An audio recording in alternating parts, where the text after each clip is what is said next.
Hello everyone, this is Ritu and welcome to study more knowledge. तो social science हम कर रहे हैं सी टैट और स्टेट टैट्स के लिए, और इसमें हमारी कुछ क्लासेस पहले ही हो चुकी हैं। अगर आपने वो नहीं देखी हैं तो आप पहले उनको भी देख लें, जिससे कि आपके सीक्वेंस से प्रिपरेशन होती रहे, कोई पॉइंट ना छूटे। तो आज के इस चैप्टर में हम करने वाले हैं एक नई शुरुआत, जो कि है हमारा लाइवलीहुड से रिलेटेड। तो इस चैप्टर में बेसिकली हम जानेंगे ग्रामीण क्षेत्र में आजीविका कैसे चलती है, रूरल लाइवलीहुड के बारे में। तो इसमें हम करेंगे बेसिकली कंटेंट वाला पार्ट, और इसके बाद वैसे ही जैसे कि हम करते हैं प्रीवियस ईयर क्वेश्चंस और प्रैक्टिस क्वेश्चंस। तो चलिए शुरू करते हैं। सोशल मीडिया पर भी आप मुझे फॉलो कर सकते हैं, और टेलीग्राम का लिंक आपको डिस्क्रिप्शन में मिल जाएगा, वहाँ से डायरेक्टली आप इसमें ज्वाइन कर सकते हैं। तो अगर हम बात करें आज के चैप्टर की शुरुआत की, तो इससे पहले जान लेते हैं कि हमने अब तक क्या पढ़ा है। देखो, सबसे पहले हमने बात करी थी डाइवर्सिटी के बारे में कि किस तरह से हमारी कंट्री में डाइवर्स पीपल आपको मिलते हैं, डाइवर्सिटी मिलती है अलग तरह से, किस तरह से अलग अलग खान पान है, अलग अलग रहन सहन है, अलग कल्चर है। तो ये सभी डाइवर्सिटी हमारी कंट्री में देखने को मिलती है। और डाइवर्सिटी के बाद हमने जाना था गवर्नमेंट के बारे में। गवर्नमेंट क्या है, गवर्नमेंट कितने प्रकार की होती है, और हमारे यहाँ पर जो गवर्नमेंट है वो किस तरह की है। डेमोक्रेटिक गवर्नमेंट के बारे में हमने जाना था। उसके बाद हमने जाना था एडमिनिस्ट्रेशन, यानी कि प्रशासन व्यवस्था जो है वो गांव में और शहरों में किस तरह की होती है। तो थोड़ा बहुत अंतर आपने देखा भी होगा दोनों के प्रशासन में। तो ग्रामीण प्रशासन और शहरी प्रशासन दोनों के बारे में भी हम जान चुके हैं। अब क्योंकि ये जो क्लास 6 है, इसमें आपको लोकल एडमिनिस्ट्रेशन से रिलेटेड जानकारी मिलेगी, जो भी मिलेगी। तो गांव और शहर के बारे में इसमें ज़्यादातर आपको जानकारी दी जाएगी। अब जो हमारा ये चैप्टर है आज का, इसमें हम जानेंगे आजीविका के बारे में। आजीविका होती क्या है? देखो, आजीविका होती है बेसिकली वो चीज़ जिसमें लोग अपने रहन सहन के लिए, खान पान के लिए जो धन अर्जित करते हैं, कमाते हैं, और कुछ भी काम करते हैं उसके लिए और पैसा कमाते हैं। तो अलग अलग काम कर सकते हैं वो, अलग अलग सर्विस वो देते हैं, या फिर किसी का कोई बिजनेस हो सकता है, किसी का कुछ और काम हो सकता है। तो इस तरह से हर कोई अपने अपने काम में लगा हुआ है और उससे पैसा कमाता है और अपना गुजारा करता है। तो इन्हीं सब चीज़ों के बारे में हम जानेंगे कि गांव में किस तरह से लोग अपनी आजीविका चलाते हैं, क्या क्या काम करते हैं खेती के अलावा। तो चलिए शुरू करते हैं। तो आज के इस चैप्टर को हम समझेंगे एक रेफरेंस से। कलपट्टू गांव का एक रेफरेंस हम ले रहे हैं। कलपट्टू गांव के थ्रू हम समझेंगे कि किस तरह से गांवों में लोग रहते हैं, आजीविका चलाते हैं। तो कलपट्टू गांव की बात करें तो ये गांव आपका तमिलनाडु में है। तो ये तमिलनाडु में है और ये है आपका समुद्र तट के पास। Kalpattu village is close to the sea coast in Tamil Nadu. District में है ये, विल्लापुरम डिस्ट्रिक्ट पड़ता है तमिलनाडु में, उसमें ये आपको ये गांव देखने को मिले। तो इसकी लोकेशन आप यहाँ पर देख सकते हैं, ये तमिलनाडु स्टेट है और यहाँ पर आपको मिलेगा विल्लापुरम डिस्ट्रिक्ट, और इसमें कलपट्टू गांव है ये यहाँ पर इसमें ही है। क्योंकि ये मैप ज़्यादा हम जूम नहीं कर सकते, तो यहाँ पर ही है ये सभी जगह। विलेज हैं इसमें, कॉलोनीज़ हैं और काफ़ी जगह है यहाँ पर। तो इसमें से ही एक है जगह हमारी कलपट्टू विलेज, कलपट्टू गाँव। तो इसके बारे में और थोड़ा सा जान लेते हैं। तो इसमें अगर बात करें कि लोग क्या क्या एक्टिविटीज़ करते हैं इस गांव में, तो दूसरे गांवों की तरह यहाँ भी खेती के अलावा कई काम होते हैं। और इन कामों की बात करें तो इसमें आते हैं हमारे जैसे टोकरी, बर्तन, घड़े, ईंट, बैलगाड़ी, ये सब बनाना। तो इंग्लिश में भी आप देख सकते हैं यहाँ पर है। तो here too there is non farm work such as making baskets, utensils, pots, bricks, bullock cart etcetera. तो ये सभी चीज़ें आपको मिलेंगी गाँव में। गाँव में अक्सर हम समझते हैं कि जैसे ही गांव का जिक्र आता है तो हमारे दिमाग में खेती का जिक्र आता है, मतलब खेती का नाम आ जाता है कि गांव में लोग ज़्यादातर खेती ही करते हैं। लेकिन खेती के अलावा भी कई काम लोग करते हैं, क्योंकि वहाँ पर जो शहर होता है काफ़ी दूरी पर पड़ता है। तो बाकी जो छोटे मोटे काम हैं वो करने के लिए भी कुछ ना कुछ रोज़गार लोग करते हैं, क्योंकि सिर्फ खेती पर निर्भरता नहीं वो रख सकते, खेती से ही गुजारा नहीं होता है उनका। इसके अलावा इस गाँव में कुछ लोग सर्विसेज भी देते हैं अपनी, जैसे कि आप देखें यहाँ पर लोहार, नर्स, शिक्षक, धोबी, बुनकर, नाई, साइकिल ठीक करने वाले, इस रूप में अपनी सेवाएं भी देते हैं। और वहाँ तरह तरह की आपको कई सारी छोटी दुकानें दिखेंगी, जैसे कि चाय की दुकान, सब्जी की दुकान, नाई, कपड़े की दुकान, साइकिल की रिपेयरिंग की दुकान, दर्जी और धोबी की दुकान, और बीज की दुकान मिलेंगी। 2 दुकानें हैं, बीज की और खाद की। तो ये सभी दुकानें भी आपको गाँव में देखने को मिलेंगी। तो यहाँ पर आप कुछ देख सकते हैं, ये नाई की दुकान है इधर लेफ्ट में, ये टोकरी बुनी जा रही है, और यहाँ पर ये सब्जी बेच रहे हैं। तो कलपट्टू गांव जो है छोटी छोटी पहाड़ियों से घिरा है। The village is surrounded by low hills. और यहाँ की मुख्य फसल जो है धान है, जिसे सिंचित भूमि में उगाया जाता है। Paddy is the main crop that is grown in irrigated lands. और यहाँ नारियल के काफ़ी बाग हैं, और नारियल के अलावा भी कपास, गन्ना और केला भी उगाए जाते हैं। आम के बाग भी यहाँ देखने को मिलेंगे। There are some coconut groves around. Coconut, sugar cane and plantain are also grown and there are mango orchards. तो अब हम जान लेते हैं कलपट्टू के लोगों के बारे में। हमने उसके बारे में तो जान लिया कि क्या क्या एक्टिविटीज़ गांव में होती हैं। अब लोगों के बारे में जान लेते हैं। देखो यहाँ पर जो आप ये डायग्राम देख रहे हैं, यहाँ पर ये धान की रोपाई चल रही है। कुछ इस तरह से धान बोया जाता है, इसी से ही चावल मिलता है हमें। तो सबसे पहले हम बात करेंगे तुलसी की। ये भी एक तरह से हम रेफरेंस ही ले रहे हैं। तुलसी क्या है? एक गाँव में खेतीहर मजदूर है। तुलसी क्या है? लैंडलेस लेबर है, जिसको कि हम कहते हैं कि इनकी अपनी ज़मीन नहीं होती है, बल्कि ये दूसरों की ज़मीन पर काम करते हैं। तो उसको हम कहते हैं खेतीहर मजदूर, जो कि दूसरों की ज़मीन पर काम करके अपना गुजारा करते हैं।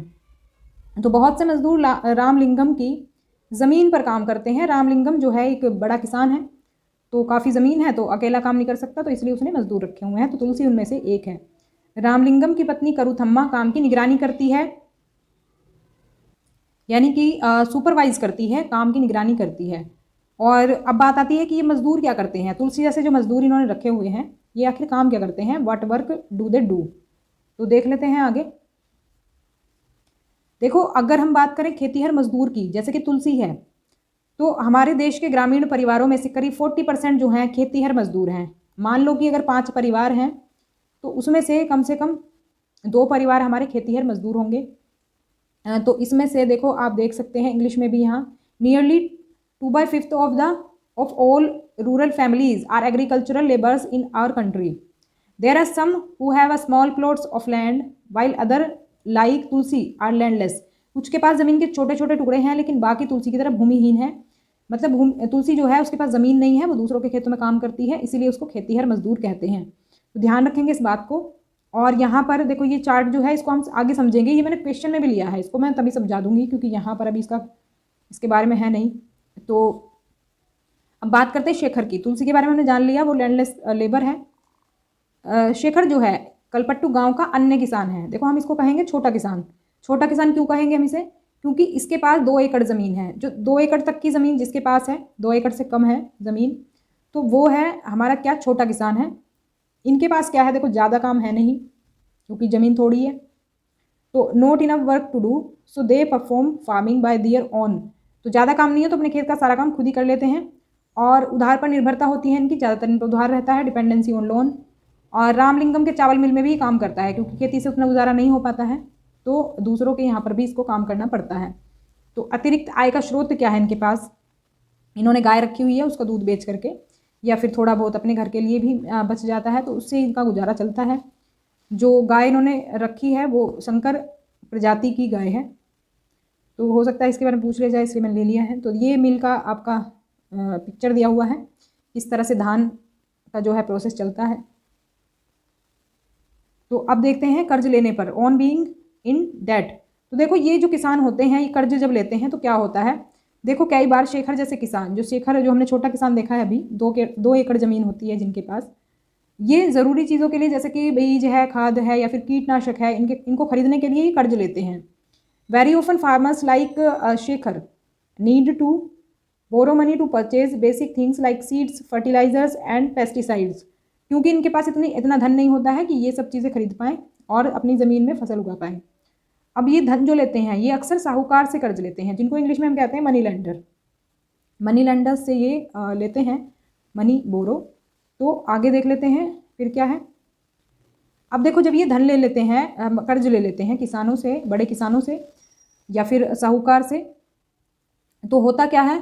कभी कभी ऐसा होता है कि बीज अच्छी किस्म के नहीं मिलते, या फिर फसल को कीड़ा लग जाता है, तो पूरी फसल बर्बाद हो जाती है। इसके अलावा अगर बारिश पूरी ना मिले फसल को, तो भी फसल खराब हो सकती है। तो इसके बाद पॉसिबिलिटी किस चीज़ की होती है?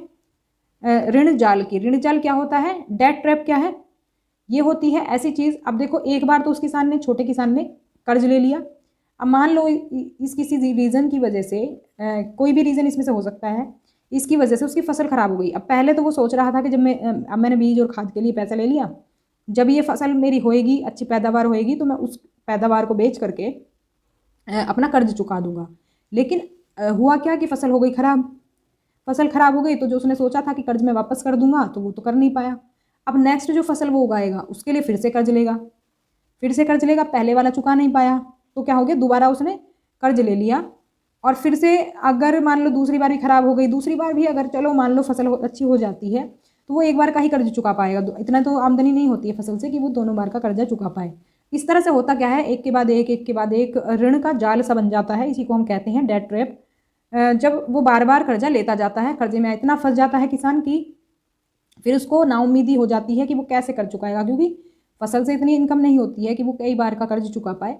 तो ऐसे में होता क्या है कि ऋण का जाल जो हो जाता है उसको लगता है कि अब तो मैं कर्ज नहीं चुका पाऊंगा, तो बहुत ज़्यादा कर्ज उसके सर पर हो जाता है। तो इसका रीज़न क्या होता है कि किसान जो है कर्ज के बोझ से दबकर आत्महत्या कर लेते हैं।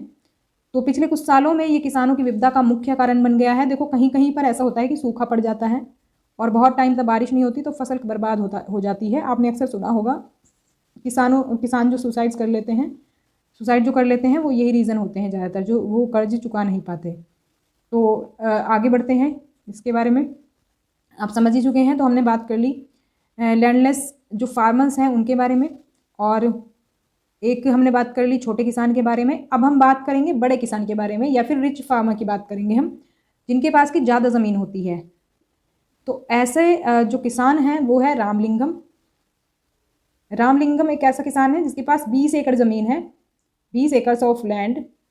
और रामलिंगम के परिवार के पास एक चावल की मिल भी है। देखो खेती के अलावा उसके पास एक चावल की मिल भी है, बीज और कीटनाशक बेचने के लिए एक दुकान भी है। मतलब कि एक सोर्स तो उसका इनकम का हो गया खेती भी उसके पास इतनी सारी है कि बहुत ज़्यादा पैदावार होती है, उससे पैसा कमा लेता है वो।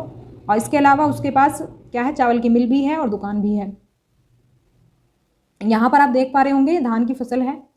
तो काम करते हैं तुलसी जैसे मजदूर, लेकिन जो फ़ायदा उसका मिलता है वो रामलिंगम जैसे लोगों को मिल जाता है, क्योंकि बड़े किसान हैं, बड़ी ज़मीन है, मजदूरों को कम पैसे में काम करवा करके वो मुनाफा खुद ही कमा लेते हैं।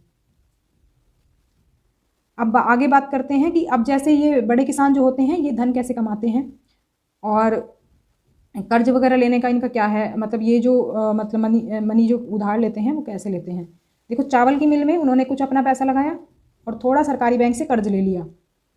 For the rice mill they use some of their own money and also borrowed from the government bank. अब ये क्योंकि बड़े किसान हैं, इनके पास प्रॉपर्टी भी इतनी है तो उसके आधार पर इनको क्या मिल जाता है, बैंक से कर्ज भी मिल जाता है। लेकिन छोटे किसानों के पास कुछ ऐसी चीज़ नहीं होती जिससे उनको कर्ज मिले। और वे कलपट्टू और आसपास के गाँवों से ही धान खरीदते हैं, क्योंकि चावल की मिल है उनकी, आसपास के गाँव से धान खरीदते हैं तो धान उनको सस्ता ही मिल जाता है क्योंकि पास से ही खरीद लेते हैं। मिल का चावल आसपास के शहर के व्यापारी को बेचा जाता है। देखो जब वो चावल बन जाता है, धान जो है वो सस्ता बिकता है, लेकिन जब धान से चावल निकल जाता है तो होता क्या है, वो उस चावल की कीमत बढ़ जाती है और आसपास के व्यापारियों को वो बेच देता है। तो उससे क्या होता है, उसकी अच्छी खासी कमाई हो जाती है। इसके अलावा उसकी कमाई के जो जरिया हैं, दुकान भी है उसके पास और खेती से तो होती ही होती इनकम है, तो इसकी कर्ज में होने की संभावना बहुत कम हो जाती है। So they have less chance to getting into debt. अब देखो जब ये कर्ज में ही नहीं डूबेंगे तो इनकम ही इनकम है इनके पास। तो अब इसके पास तो इतना पैसा है, लेकिन जो तुलसी जैसे मजदूर हैं, शेखर जैसे छोटे किसान हैं, उनके पास तो अपने गुजर बसर के लिए भी पैसा नहीं हो पाता है। तो इसको ही हम कह सकते हैं आजीविका के जो साधन हैं वो सबके लिए समान नहीं है, इसमें भी हमें काफ़ी इनइक्वालिटी देखने को मिलती है। अब बात करेंगे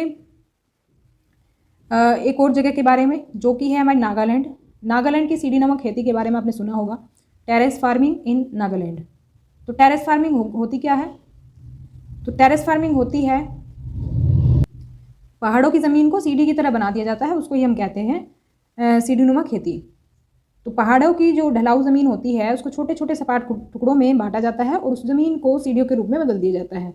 the land on a hill slope is made into flat plots and carve out in steps. तो सीढ़ियों में बदल देते हैं और उसके बाद होता क्या है, प्रत्येक सपाट टुकड़े के किनारों को ऊपर उठा देते हैं जिससे पानी भरा रह पाए, और ये चावल की खेती के लिए सबसे अच्छा होता है। तो होता क्या है यहाँ पर, देखो वैसे तो अगर हम ये बाउंड्री नहीं बनाएंगे, किनारों को ऊपर नहीं उठाएंगे तो पानी फिसल कर नीचे आ जाएगा, लेकिन हम इनको क्या करते हैं, सीढ़ियों की तरह करके इसके पास में बाउंड्री कर देते हैं जिससे कि पानी टिका रहे और चावल की खेती यहाँ पर फिर बहुत अच्छे से की जाती है। इसी को हम सीढ़ीनुमा खेती कहते हैं। यहाँ पर आप डायग्राम में भी देख सकते हैं, देखो सीढ़ियों की तरह बना दिया पहाड़ को काट करके क्योंकि देखो पहाड़ों से ऊपर से पानी फिसल जाएगा, वैसे तो खेती हो नहीं पाएगी, लेकिन इस मेथड से यहाँ पर खेती हो जाती है। यहाँ पर किनारों को ऊपर उठा देते हैं जिससे यहाँ पर पानी टिका रहे। देखो यहाँ पर क्लियर दिख जाएगा आपको यहाँ पर। तो ये धान की रोपाई की गई है, उसके बाद फसल तैयार हो जाएगी बाद में। तो अब एक गांव के रेफरेंस के थ्रू हम समझ लेते हैं इसको, क्योंकि हम गाँवों के बारे में ही जान रहे हैं। हमने कौन सा गाँव देख लिया अभी, कलपट्टू विलेज के बारे में जान चुके हैं। देखो हर गाँव में आपको थोड़ा बहुत डिफरेंस मिलेगा। अब देखो खेती करने के तरीके में भी आपको डिफरेंस मिलेगा, आजीविका चलाने में भी आपको थोड़ा बहुत डिफरेंस मिलेगा। कलपट्टू विलेज में खेती करने का तरीका अलग था, यहाँ पर थोड़ा अलग है। यहाँ पर पहाड़ों को काट करके सीढ़ी नुमा खेती की जाती है। तो ये स्टोरी है हमारी चिजामी गाँव की। तो चिजामी जो है ये हमारा फेक डिस्ट्रिक्ट में है, नागालैंड के। Chizami in a Phek district of Nagaland, the people of village belong to the Chakhesang community. तो ये क्वेश्चन आया भी है सीटेट 2022 में। तो इस गांव के लोग चखेसंग समुदाय के हैं और नागालैंड के फेक ज़िले में है ये। चिजामी के लोगों के पास अपने अपने खेत हैं, लेकिन वे इकट्ठे होकर एक दूसरे के खेतों में काम करते हैं। देखो अपने अपने खेत हैं, लेकिन उनको मिलजुल कर काम करना अच्छा लगता है। लेकिन जब काम मतलब दिन का काम खत्म हो जाता है तो सारा समूह इकट्ठे बैठकर खाना भी खाता है। ऐसा कई दिनों तक चलता रहता है जब तक काम खत्म नहीं हो जाता इनका, क्योंकि जो धान की फसल होती है उसके लिए इनको काफ़ी दिन काम करना पड़ता है। कई सारे प्रोसेस होते हैं जो इनको पूरे करने होते हैं। अगर हम इसकी एलोकेशन देखें तो यहाँ पर हम देख सकते हैं इंडिया के मैप में नागालैंड यहाँ पर पड़ता है, जो कि हमारा एक स्टेट है। स्टेट में यहाँ पर आप पाएंगे फेक डिस्ट्रिक्ट। फेक डिस्ट्रिक्ट ये यहाँ पर है और इसी में है वो चिजामी विलेज। तो ये चखेसंग कम्युनिटी के लोग आप यहाँ पर देख सकते हैं। तो अब देखो बात कर लेते हैं भारत के खेतीहर मजदूर और किसानों के बारे में, थोड़ा सा इनके बारे में और जान लेते हैं। देखो कलपट्टू गांव में हमने 3 किसानों के बारे में जाना, एक तो तुलसी, एक शेखर, एक रामलिंगम। भारत में प्रत्येक 5 परिवारों में से लगभग 2 परिवार खेतीहर मजदूरों के हैं। जैसे कि मैंने बताया कि लगभग 40% जो है खेतीहर मजदूर है। इसका मतलब है क्या कि अगर 5 परिवार हैं टोटल, अगर 5 परिवारों में से हम कैलकुलेशन निकालें, 5 में से 2 परिवार आपको खेतीहर मजदूरों के मिलेंगे, यानी कि उनके पास खुद की ज़मीन नहीं है, दूसरों की ज़मीन पर काम करके वो अपना गुजारा करते हैं। तो भूमिहीन किसान जो हैं, भूमिहीन किसान भी इनको कह सकते हैं, खेतीहर मजदूर भी कह सकते हैं। अपनी कमाई के लिए दूसरों के खेतों पर निर्भर रहते हैं। और शेखर जैसे छोटे किसानों के मामले में उनकी ज़मीन उनकी ज़रूरतों को पूरा करने के लिए बहुत ही कम है। अब जैसे शेखर है, छोटा किसान है, लेकिन उनकी जो ज़मीन है उसकी ज़रूरत को पूरा नहीं कर पाती है। तो भारत में 80% जो फार्मर्स हैं वो छोटे किसानों में से ही हैं। शेखर जैसे किसान है वो 80% जो किसान है जिनके पास 2 एकड़ ज़मीन है। और भारत के केवल 20% जो फार्मर्स हैं वो रामलिंगम जैसे बड़े किसान हैं। तो आप समझ सकते हैं जो संपन्न हैं और अच्छे से अपनी ज़िंदगी जी रहे हैं वो है रामलिंगम जैसे बड़े किसान, वो 20% है सिर्फ। और जो छोटे किसान हैं वो 80% हैं। तो काफ़ी संख्या में आपको मिलेंगे छोटे किसान। तो खेती के अलावा ग्रामीण क्षेत्रों में बहुत से लोग जंगल की उपज, पशुपालन और डेयरी उत्पाद, मछली पकड़ने, ये सब काम भी करते हैं। ऐसा नहीं है देखो खेती ही होती है गांव में सिर्फ। देखो जंगल से लकड़ियाँ वगैरह भी इकट्ठा करते हैं, जंगलों से बहुत सारी चीज़ें होती हैं, फल फ्रूट होते हैं, सब्जियाँ होती हैं। और पशुपालन करते हैं लोग। डेयरी उत्पाद मतलब जैसे दूध दही बेचना, मछली पकड़ने का काम भी होता है बहुत से गाँव में। जो कोस्टल रीजन में रहते हैं ना गाँव, जो कोस्टल रीजन में गाँव हैं, वहाँ पर जो लोग रहते हैं उनके पास एक रोज़गार का जरिया होता है मछली पकड़ने का। इसी तरह से ग्राम सहकारी समिति या पास के शहर में दूध बेचना भी कुछ परिवारों के लिए आजीविका का मुख्य स्रोत हो सकता है। गांव सहकारी समिति जो होती हैं ये, इन पर दूध बेचा जाता है, फिर यहाँ से लोग खरीदते हैं दूध। तटीय क्षेत्रों में हम मछली पकड़ने के गाँव पाते हैं, यानी कि जो कोस्टल रीजन्स हैं वहाँ पर लोग ज़्यादातर जो रोज़गार है उनके पास वो मछली पकड़ने का ही है। तो ऐसा ही एक एग्जाम्पल हम देखेंगे जहाँ पर मछली पकड़ने का रोज़गार है। ये गाँव है हमारा पुदुपैट। पुदुपैट जो है कलपट्टू से ज़्यादा दूर नहीं है, जो कि हमने अभी पढ़ा था जिसके बारे में। तो यहाँ के लोग जो हैं मछली पकड़ करके अपना जीवन यापन करते हैं। उनके घर समुद्र के आसपास होते हैं और वहाँ चारों ओर जाल और कैटामरेन की पंक्तियाँ दिखाई देती हैं। देखो कैटामरेन होती हैं मछुआरों की खास तरह की छोटी नाव। तो छोटी नाव जो होती हैं हमारी मछुआरों की अलग तरह की, उनको हम कहते हैं कैटामरेन। तो their houses are close to the sea and one finds rows of catamarans and nets lying around. तो वहाँ पर आप देख सकते हैं जो कोस्टल रीजन होते हैं आपको लाइन से ये नाव मिल जाएंगी सुबह लगभग 7 बजे समुद्र तट पर बहुत गहमा गहमी होती है। At about 7 o'clock in the morning there is a lot of activities on the beach. तो आप वहाँ पर देख सकते हैं बहुत सारी एक्टिविटीज़ आपको मिलेगी, चहलकदमी आपको मिलेगी वहाँ पर। This is a time when catamarans return with their catch and women gather to buy and sell fish. वहाँ पर जो है होता क्या है, सुबह के 7 बजे, सुबह के 7 बजे की बात हो रही है, सुबह सुबह जब कैटामरन मछलियाँ पकड़कर लौट आते हैं तो महिलाएं मछली खरीदने और बेचने के लिए इकट्ठा होती हैं। कुछ लोग तो खरीदने के लिए आते हैं और कुछ लोग बेचने के लिए। तो आपको इस तरह की भीड़ वहाँ पर मिल जाएगी। तो यहाँ पर आप तमिलनाडु की लोकेशन देख सकते हैं इंडिया के मैप में। आपको रेड कलर का जो ये है नीचे हाईलाइट, वहाँ पर मिल जाएगा। तो ये आप यहाँ पर देख सकते हैं चित्र में कुछ इस तरह से वहाँ पर काम चलता है। मछलियाँ कुछ इस तरह से बेचते हैं ये लोग। और इस तरह की आपको लाइन मिल जाएगी नावों की। अब देखो, अगर हम बात करें ग्रामीण क्षेत्र में जो आजीविका होती है, जो कि हम कह सकते हैं कि पूरे चैप्टर की समरी है यहाँ पर। तो देखो, कुछ तो फार्म एक्टिविटीज़ होती हैं, यानी कृषि गतिविधियाँ होती हैं, जिसमें कि आता है आपका भूमि तैयार करना, बुआई करना, निराई करना, फसलों की कटाई करना, ये सभी काम शामिल होते हैं इसमें। तो कृषि गतिविधियों में देखो, भूमि तैयार करने में बहुत सारी चीज़ें होती हैं। पहले उसको मिट्टी को भुरभुरी करते हैं, फिर बुआई करते हैं, फिर निराई करते हैं और कटाई, बहुत सारी एक्टिविटीज़ शामिल होती हैं कृषि एक्टिविटीज़ में भी। और इन फसलों की वृद्धि के लिए प्रकृति पर निर्भर होते हैं किसान, क्योंकि इतनी ज़्यादा जो है सिंचाई का उनके पास अरेंजमेंट नहीं होता है, तो वो जो बारिश का जो पानी होता है उसी पर निर्भर रहते हैं। इसलिए जीवन ऋतुओं के इर्द गिर्द घूमता है, यानी कि जो मौसम होता है हमारा उसी पर डिपेंड करती है हमारी फसल भी। तो देश के विभिन्न क्षेत्रों में ग्रामीण लोग विभिन्न फसलों को उगाते हैं। आपको अलग अलग जगह पर अलग अलग तरह की फसलें मिलेंगी। जैसे जहाँ का आपको मिलेगी जलवायु, उसी के अकॉर्डिंग आपको फसलें मिलेंगी। जैसे कहीं की जलवायु चावल के लिए उपयुक्त है, मतलब जहाँ पर पानी की ज़्यादा मात्रा है वहाँ पर चावल की फसल उगाई जाती है। अभी हमने देखा धान की फसल जो होती है, और कहीं पर गेहूँ उगाए जाते हैं। नॉर्थ इंडिया में आप देखेंगे गेहूँ की फसल ज़्यादा होती है। तो जहाँ जिस फसल को ज़्यादा मतलब अपने अकॉर्डिंग टेम्परेचर मिलेगा, पानी मिलेगा, वो वहाँ पर वैसे ही फसल आपको देखने को मिलेगी। इसके अलावा गैर कृषि गतिविधियाँ होती हैं, नॉन फार्म एक्टिविटीज़। ये भी पूछा जाता है अक्सर कि फार्म एक्टिविटीज़ कौन सी हैं और नॉन फार्म एक्टिविटीज़ कौन सी हैं, तो ध्यान रखेंगे। तो गैर कृषि गतिविधियाँ जो हैं उसमें शामिल है हमारी दूध उत्पादन, दूध का जो काम करते हैं, मछली पकड़ने का काम जो होता है, या फिर कोई बिजनेस करता है, व्यापार करता है, या फिर कोई मजदूरी करता है। तो ये सभी जो एक्टिविटीज़ हैं वो है हमारी नॉन फार्म एक्टिविटीज़। और देखो, जो ग्रामीण क्षेत्र में जो आजीविका है, इसके साथ साथ चैलेंजेस भी होते हैं। ऐसा नहीं है कि ये आराम से अपना काम कर रहे हैं। देखो, जो खेती करते हैं उनका तो चैलेंजेस हमने देख लिया। जो मज़दूर किसान हैं या फिर जो छोटे किसान हैं, उनको बहुत ज़्यादा दिक्कतों का सामना करना पड़ता है। देखो, ज़्यादातर किसान अपनी ज़रूरतों को पूरा करने के लिए और बाज़ार में बेचने के लिए भी फसलें उगाते हैं, और कुछ किसानों को अपनी फसल उन व्यापारियों को बेचनी पड़ती है जिनसे वे पैसा उधार लेते हैं। मैंने आपको बताया था, जो छोटे किसान होते हैं वो ये इस भरोसे बैठे रहते हैं कि अपना फसल पैदावार अच्छी होगी तो हम इसको बेच करके इनका कर्ज चुकाएंगे, जो हमने कर्ज लिया था बीज का और खाद का। तो वो जो ये जो साहूकार पैसा देते हैं, उनको कर्ज देते हैं, वो इस शर्त पर देते हैं कि जब फसल आपकी हो जाएगी तो आप हमें बेचेंगे। तो वहाँ पर क्या होता है कि वो मुनाफा नहीं कमा पाते किसान उस फसल से, उनको मजबूरन उन व्यापारी को बेचनी पड़ती है कम दामों में। गुजर बसर करने के लिए कई परिवारों को काम की खातिर उधार लेना पड़ता है, या फिर तब लेना पड़ता है जब उनके पास कोई काम नहीं होता। तो देखो, गुजर बसर करने के लिए काम की खातिर लोगों को उधार लेना पड़ता है। यानी कि जो आप देखेंगे, जो गांव में जो किसान होते हैं उनके पास हमेशा काम नहीं होगा।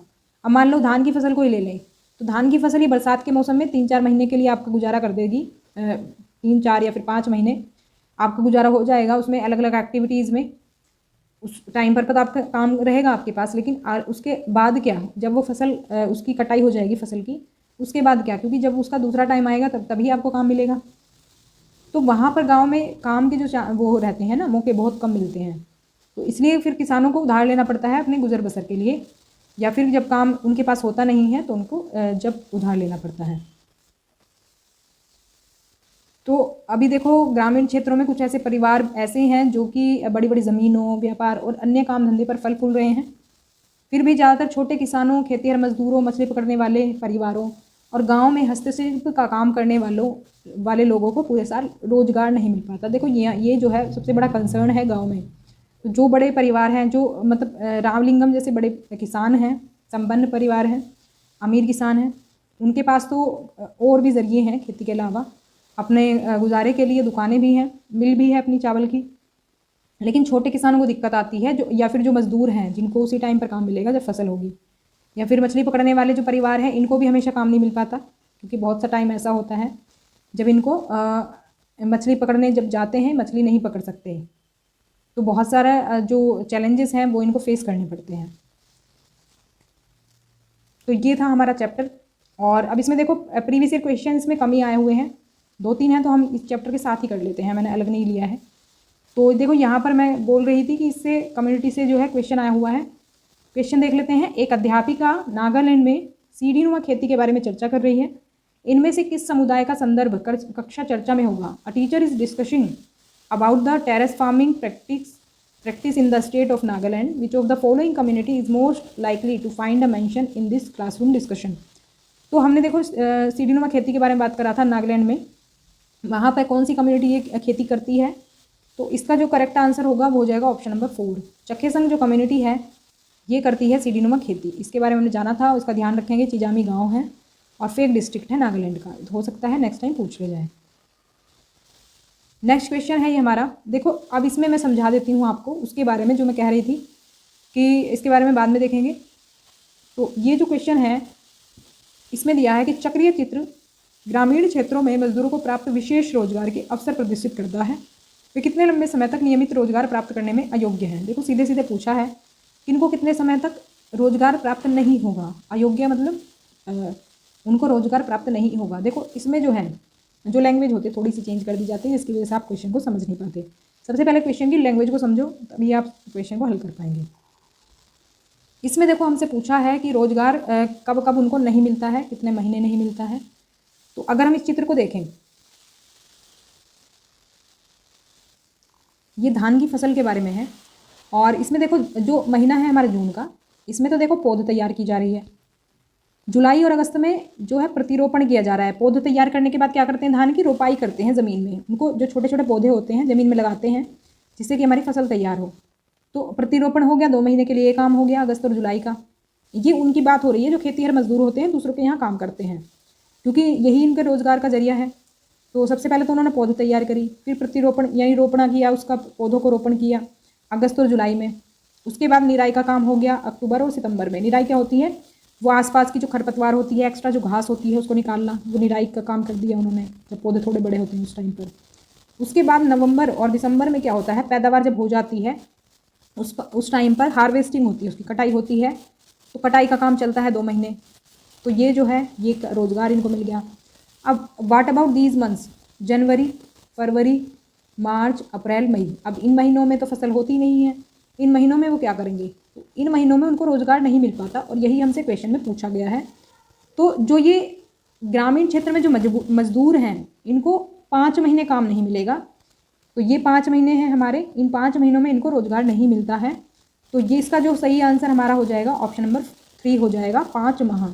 तो बाकी जो महीने हैं ये 7 महीने हैं, इनमें तो रोज़गार मिल रहा है इनको, लेकिन इन 5 महीनों में इनको रोज़गार नहीं मिलेगा। यही क्वेश्चन पूछा गया है। तो ध्यान रखेंगे क्वेश्चन की लैंग्वेज को सबसे पहले समझें, उसके बाद क्वेश्चन को सॉल्व करें। तो ये थी हमारी आज की क्लास। पसंद आए तो लाइक करें, शेयर करें और सब्सक्राइब कर लें चैनल को, जिससे कि आपको आगे के नोटिफिकेशंस भी मिलते रहें। तो मिलते हैं नेक्स्ट क्लास में और कमेंट करके हमें ज़रूर बताएं कि वीडियो आपको कैसा लगा। तो तब तक के लिए stay connected and keep watching study more knowledge. Thanks for watching.